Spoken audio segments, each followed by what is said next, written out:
ঠিকাদাৰ অভিযন্তাৰ গাফিলতিৰ বাবে ৩ শ্ৰমিকৰ মৃত্যু ধুবুৰীত সেই চাঞ্চল্য অব্যাহত থকাৰ সময়তে এইবাৰ শক্তি বিভাগৰ গাফিলতিৰ বাবে এজন লোকে প্ৰাণ হেৰুৱাবলগীয়া হ'ল অতি বিসংগতিপূৰ্ণ ট্ৰান্সফৰ্মাৰ সুৰক্ষামূলক কোনো ব্যৱস্থা নাছিল ৰাজ্যৰ অভিযোগেয়া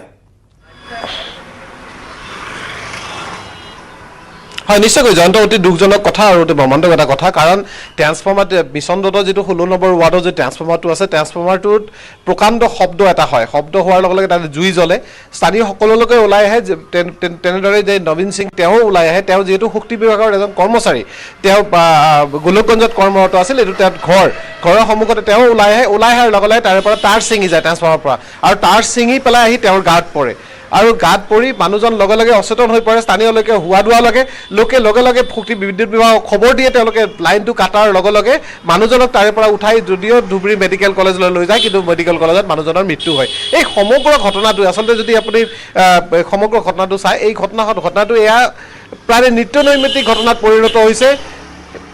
আজি প্ৰায় 10-15 বছৰ আগতে বিভিন্ন ঠাইত এই ট্ৰান্সফৰ্মাৰবোৰ তাৰবোৰ ইনষ্টলেশন কৰা হৈছে তাৰ যে মেৰামতি তাৰ যে সঠিকভাৱে ৰক্ষণাবেক্ষণ সেই ৰক্ষণাবেক্ষণ নোহোৱাৰ ফলত কিন্তু প্ৰতিদিনে প্ৰায় এনে ধৰণৰ ঘটনা সংঘটিত হয় কোনোবা ট্ৰান্সফৰ্মাৰ জুই জ্বলিছে ক'বাত শৰ্ট সাৰ্কিট হৈ গৈছে ক'বাত তাৰ ছিঙি পৰিছে এনে ধৰণৰ ঘটনাবোৰ হৈ থাকে শক্তি বিভাগক কেৱল মাত্ৰ লাগে স্মাৰ্ট মিটাৰ লগাই তেওঁলোকক কেৱল মাত্ৰ বিল লাগে কিন্তু তেওঁলোকে সেই মেইনটেনেন্স আৰু ৰক্ষণাবেক্ষণত যি তেওঁলোকৰ কাম কৰিব লাগিছিল সেই কাম কিন্তু তেওঁলোকে নকৰে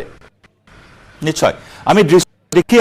দৃশ্য দেখি আছো কিমান বিসংগতিপূৰ্ণভাৱে তাত ট্ৰান্সফৰ্মাৰটো অতি বিশৃংখলভাৱে তাৰ সমূহ সংলগ্ন হৈ আছে কিন্তু আপুনি কোৱাৰ দৰে স্মাৰ্ট মিটাৰত গুৰুত্ব দিয়া হৈছে কিন্তু বাকি সুৰক্ষামূলক দিকটো যেন সম্পূৰ্ণৰূপে আওকাণ কৰা হৈছে যাৰ পৰিণাম এয়া এইখিনি মুহূৰ্তত কিবা স্পষ্টীকৰণ দাঙি ধৰিছে শক্তি বিভাগৰ তৰফৰ পৰা জয়ন্ত এতিয়ালৈকে তেনেদৰে কোনো ধৰণৰ স্পষ্টীকৰণ দিয়া নাই কালি শক্তি বিভাগ প্ৰথমতে মানুহ তাতে আহিবলৈ ভয়ও খাইছিল তেওঁলোকে পিছত তেওঁলোকে আহে যদি আহি তাৰখিনি সিঙা তাৰখিনি ঠিক কৰে কিন্তু তেওঁলোকৰ এটা পাৰ্মানেন্ট বুলি ক'ব পাৰি পাৰ্মানেন্ট এটা তেওঁলোকৰ স্পষ্টীকৰণ আছে যে আমাৰ মানুহ নাই আমি আউটসোৰ্সিং কৰি কাম কৰিব লাগে যদি তেওঁলোকৰ বিভাগত মানুহে নাই তে ইমান বিয়গম বিভাগ এটা কিনেদৰে চলিছে বা ইয়াৰ চলাবলৈ চৰকাৰে কিয় এইটো বিভাগে কিয় এইটো উচ্চতম কৰ্তৃপক্ষে কিয় ব্যৱস্থা নলয় কেৱল মাত্ৰ তাৰ কেইডাল লগাই দি ট্ৰান্সফৰ্মাৰ লগাই দি ভগৱানৰ নামত এৰি দিয়ে চিটিবোৰ চলি থাকিব নেকি যদি তেওঁলোকৰ মানুহ নাই তেওঁলোকে প্ৰথমতে ৰিক্ৰুটমেন্ট কৰক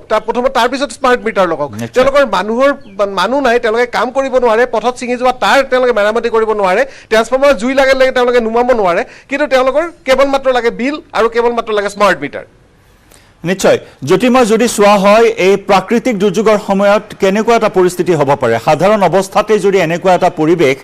অতি বিসংগতিপূৰ্ণ ট্ৰান্সফৰ্মাৰ যাৰ পৰা তাৰ ছিগি পৰি এজন লোকে প্ৰাণ হেৰুৱালে যদি বৰষুণ বতৰ হয় বা ধুমুহা বৰষুণ হয় তেতিয়া হলে কি পৰিস্থিতিৰ উদ্ভৱ হ'ব পাৰে সেয়া সহজে অনুমান কৰিব পাৰি